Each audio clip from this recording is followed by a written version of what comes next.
திருச்செந்தூர் ஆண்டவனே வேல் முருகா, தினம் உனக்கு நன்றி சொல்வோம் மால் மருகா.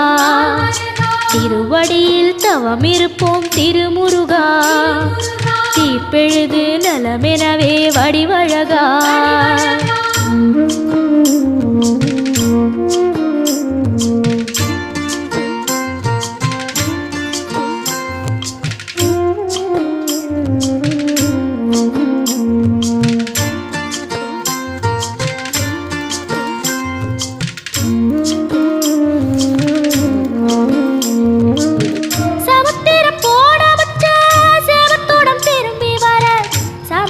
சாமி உந்தன் சன்னதியில் வேண்டி நின்ற